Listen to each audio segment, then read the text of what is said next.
Sziasztok!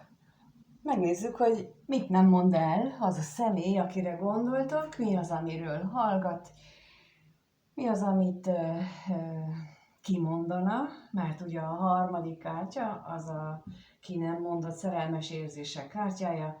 Kimondana, ha lenne bátorsága, lehetősége, vagy egyáltalán tudatában lenne annak, amiről itt a másik kettőben nem beszél. Úgyhogy, ahogy szoktam, 3 különböző kártyából 3-3 lapot kérek, és természetesen ott lesz érvényes, amikor megtalál téged, nem csak a mai napon, hogyha ilyen kétségeid vannak, és akkor neki is állunk, és megkérdezzük azt, hogy mi az, amiről nem beszél ez a személy, akire gondolsz.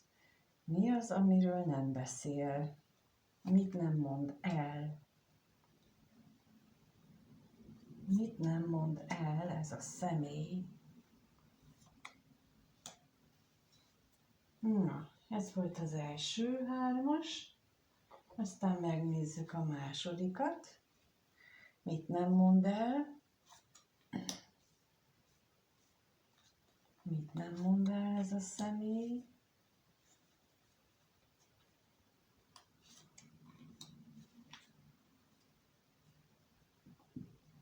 És a harmadikat. Mit mondana végül is? 1, 2, 3. Na, akkor megérkezett mind a 3 pakliból a 3-3 kártya, és akkor láthatjuk, hogy az elsőből kijött a kardok 6-osa, aztán az érmék 6-osa, és a kelyhek 6-osa. Hopp, hopp, hopp. 6-6-6. Na. A másodikból kijött az érmék 9-ese, az érmék 7-ese és a kelyhek 2-ese.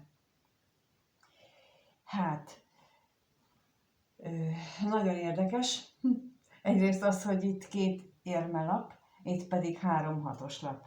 A 6-os lap az alapvetően ugye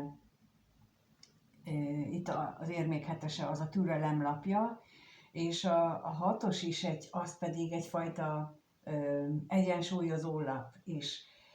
Most nem jött ki a botok 6-osa, ami a siker, a győzelem lapja, de tulajdonképpen mindegyik más lap, az pedig az egyfajta egy helyzetnek a megoldásának a kiegyensúlyozását is jelenti egyúttal, főleg itt az érmék 6-osában.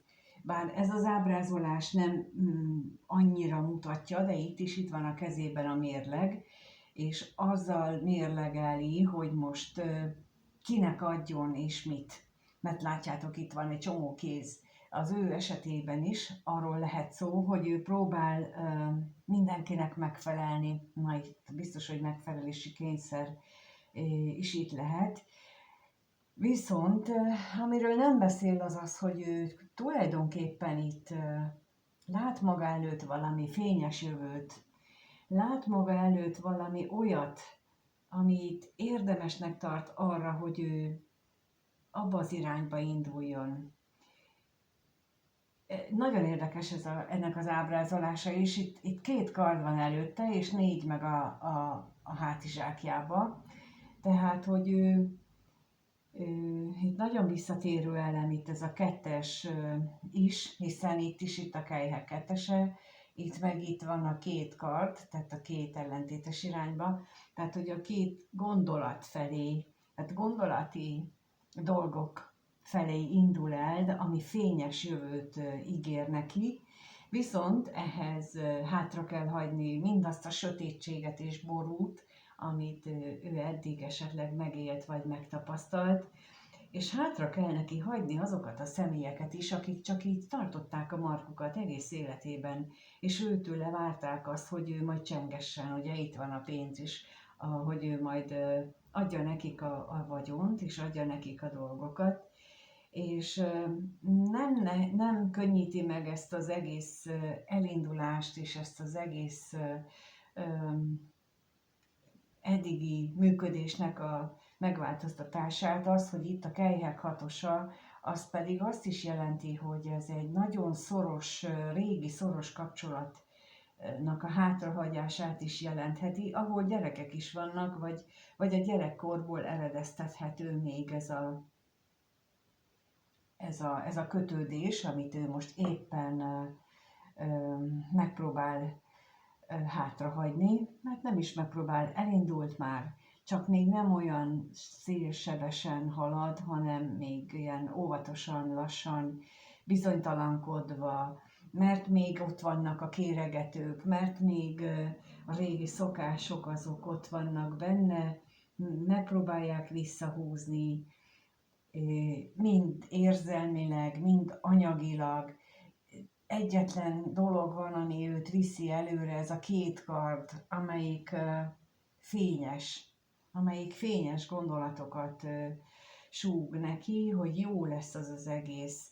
És tulajdonképpen, ha itt megnézzük a következő sorba, ott az érmék 9-ese az a függetlenség lapja, ami mutathatja azt, hogy ha sikerül neki ezt megoldani, ha sikerül neki ezen túl lendülni és előbbre menni, akkor ott már végre az anyagi világban is függetlenedhet ezektől, amit ő éppen hátra akar hagyni. Viszont ez nem lesz egyszerű, itt a közepén ott van a kelyhek, vagy az érmék 7-ese, ami a türelemre kér, a türelemre szólít fel, hogy nem kell kapkodni. És ha te vársz valaki ilyen szemét, akiről tudod, hogy neki ez lenne a legjobb, és mondjuk nem tudod, hogy éppen ezzel van elfoglalva, akkor te rád is nagyon érvényes ez, hogy türelem. Mindennek megvan az ideje. És ha itt egy ilyen gardokhatos van, ott, és ilyen érzelmi megterhelés is jár hozzá, akkor ott nagyon fontos, hogy ő ezt az érzelmet magában feldolgozza, ezt az érzelmet magában el tudja rendezni, és úgy tudjon tovább menni, hogy utána már ne nézegessen visszafele, hogy jaj, biztos, hogy jól döntöttem, ne legyen benne ez a bizonytalanság, hogy nem csinálta végig, mert mondjuk érezte rajtad a sürgetést. Tehát itt nagyon fontos, hogy ez egy hosszú távon megtérülő dolog, hogyha mi kellően türelmesek vagyunk, meg ő is önmagához, és minden fájdalomfázist megélünk úgy, ahogyan meg kell, tehát a várakozásban is vannak ugye a várakozásnak fájdalomfázisai, mert főleg eleinte nagyon-nagyon nehezen tudjuk viselni a másikra való várakozást, aztán ha már többször kell, vagy többször fordul elő, akkor egyre jobban belejövünk, és akkor egy idő után talán türelmesebbek leszünk. Hát ha nem, akkor ott mindenképpen fontos ugyanezt az önmérsékletet, amit itt a 666 mutat, tehát hogy itt ugyanezt a munkát a nézőnek is elvégezni, nem csak annak, akire most te gondolsz, mert ha ő megcsinálja, Istenem, akkor veled lesz a probléma. Tehát, hogy mindent, amit ő csinál, azt magunkon végig kell menni. Nem biztos, hogy ugyanúgy, tehát, hogy ha ő neki például egy párkapcsolatot kell magán mögött hagyni, akkor annak a terheit kell itt lepakolnia, ott lehetnek állandó kéregetők, ott lehetnek érzelmi kötelékek, amelyek őt visszahagyják. De lehet például, hogy nálad a munkahelyet kellene már megváltoztatni, és ott kellene másik irányt venni, ott kellene gátat szabni azoknak a kéregetőknek, akik állandóan mondjuk viszonzás nélkül várnak el tőled olyan plusz munkát. Persze néha nagyon kedvesek és aranyosak, és az nagyon jól tud esni, pontosan ezért nagyon nehéz lehet elmenni vagy váltani, Tehát, hogy ezt így kell értelmezni, hogy amikor róla beszélek, hogy neki milyen feladatai vannak a másik oldalon, az nagy valószínűséggel nekünk is ugyanazt kell megcsinálni, lehet, hogy nem annyira fájdalmas, és lehet, hogy nem pont azon az életterületen, mint neki, de valami energetikában hasonlót. Párkapcsolatnál szinte mindig ugyanazok a megoldandó feladatok, olyanokat sodor mellénk az élet, olyanokat mutatnak, vagy hoznak az életünkbe, akik megmutatják nekünk, hogy mi lenne a feladatunk most éppen. És ez nem véletlen, ez nagyon is pontosan meg van komponálva, nagyon pontosan meg van határozva, hogy ki és miért. És akkor elérkezek ide a Kejhek ketteséhez, hogy mindeznek az az egésznek a mozgató rugója, itt ez a Kejhek kettes. Ez egy olyan szövetség, egy olyan kapcsolódás, ami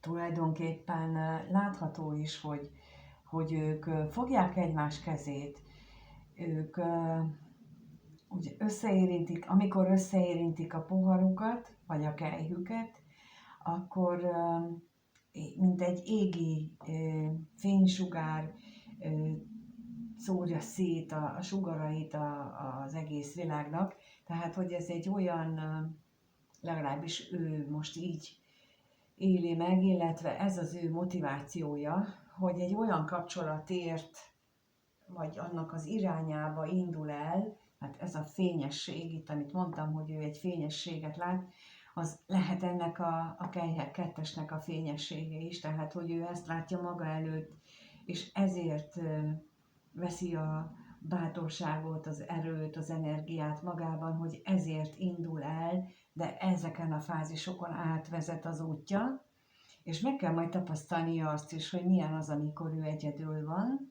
Ezt is meg kell engedni, attól függően, hogy milyen típusú személyről van szó, több vagy kevesebb időre van szüksége itt az érmék 9-es állapot megtapasztalására. Van,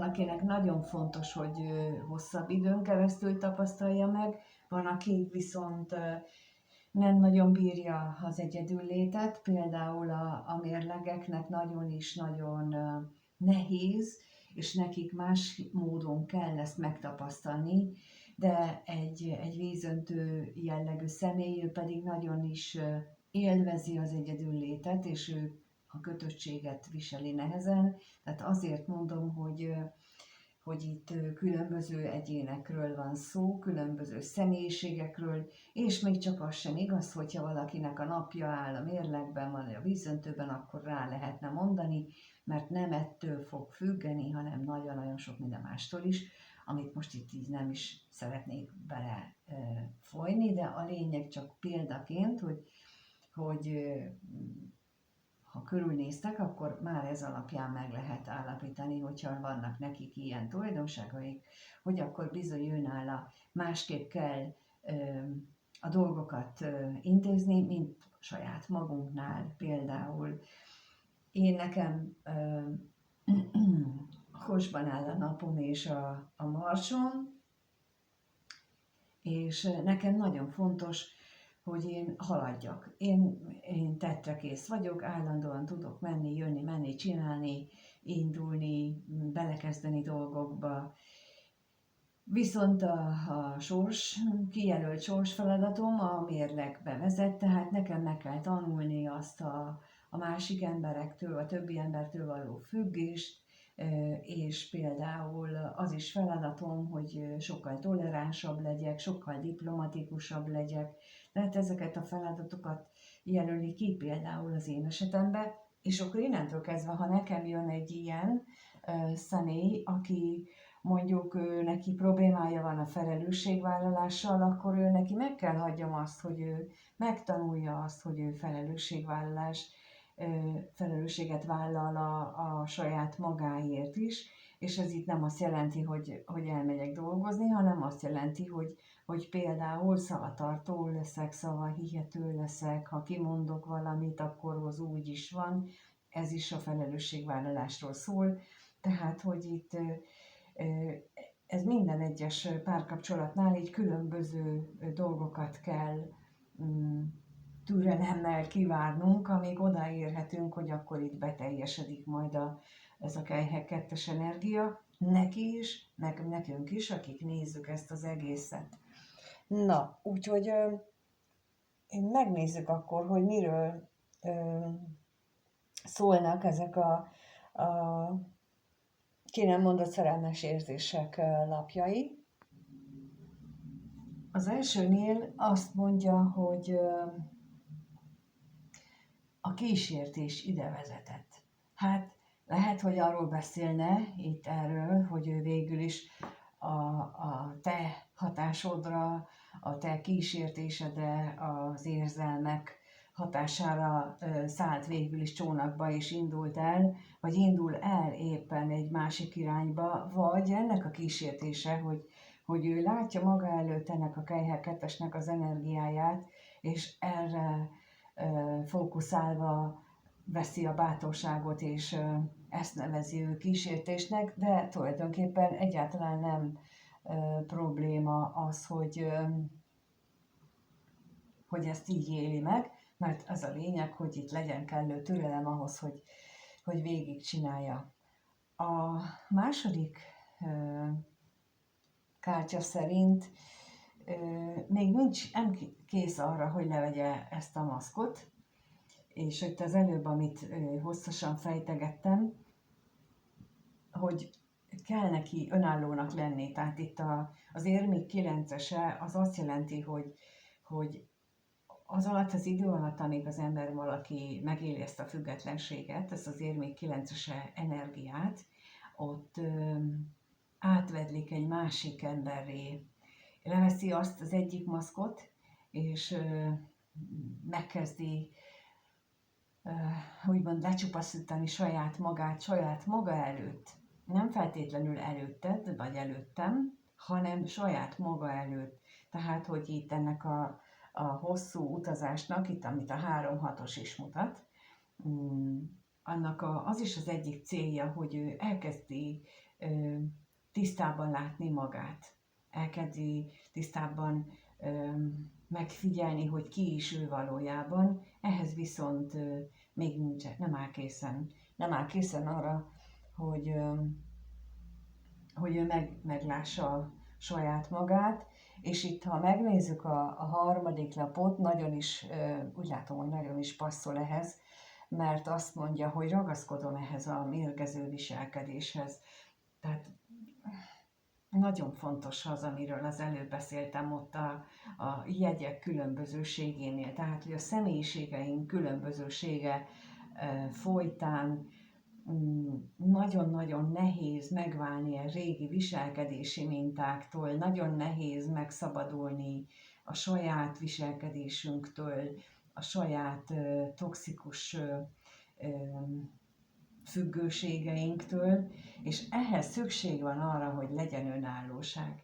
És gyakran tapasztalom azt, amikor egyéniben beszélgetek valakivel, és akkor mondom, hogy adjon már időt annak helyet a másiknak, hogy ő egyedül legyen, hogy megtapasztalja az egyedül létet, akkor ezt egyszerűen nem akarjuk elfogadni. Hogy miért akar ő egyedül lenni? Hát azért, mert szüksége van neki arra, hogy egyedül belenézzen a tükörbe, és azt mondja, hogy te ki vagy. Viszont ha állandóan ott liheg valaki a nyakán, akkor erre nincsen módja, nincsen ideje, mert a folyamatos védekezéssel van elfoglalva, és nincsen az az érzése, hogy én most akkor függetlenül mindentől és mindenkitől szabadon szembenézhetek magammal, és levehetem ezt a maszkot. Mert amíg valaki jön és nyomul, és akkor itt az is nyomulásnak számít, hogy csak úgy ráírok, igen, a másik személy, amikor ő egyedül akar lenni, akkor ne írjon rám. Akkor én egyedül akarok lenni. mert szükségem van ahhoz, hogy végre ne kelljen maszkot viselni. És itt valahogy ennek az egésznek ez a mondandója, hogy még nem áll készen erre az, hogy ezt a toxikus viselkedést, ezt a mérgező viselkedést ő hátrahagyja, mert még nem tudja levenni ezeket a maszkokat, de te ebben nagyon-nagyon sokat tudnál segíteni neki, csak hagyd őt. Nagyon fontos, hogy hagyd őt, mert itt már a vonzásod, mindegy, hogy te vonzásod, de valaminek a vonzása már eljutatta oda, hogy ő elindul és akarja a változást, de időt kell hagyni neki. Nem véletlenül jött ide középre ki a türelem napja, és nem véletlenül szántam annyi időt arra, hogy erről beszéljük, hogy nagyon-nagyon kell az időt megadni a másiknak is, és magunknak is. És amíg ő el van foglalva azzal, hogy az ő maszkjait szedegeti le, addig mi is megtehetjük ugyanezt magunknál, mert bizony nekünk is van rengeteg, és akkor ezt így lehet a legjobban, hogyha fogjuk és végig gondoljuk, hogy viselkedek akkor, amikor a szüleimmel, a gyerekeimmel, a barátnőimmel, a munkahelyemmel, a főnökömmel, a munkatársaimmal, akár az iskolában a gyerekem tanítójával, és akkor ezt így nagyon őszintén, nagyon becsületesen végig gondolni, és rájövünk, hogy bizony mennyire másképp viselkedünk. És ha az lenne a válasz, hogy te nem, akkor az hazugság. Itt is kapásból mondom neked, hogy akkor hazugság, és addig nézegesd a magadat, ameddig rájössz, hogy te igen, teljesen másképp viselkedünk, és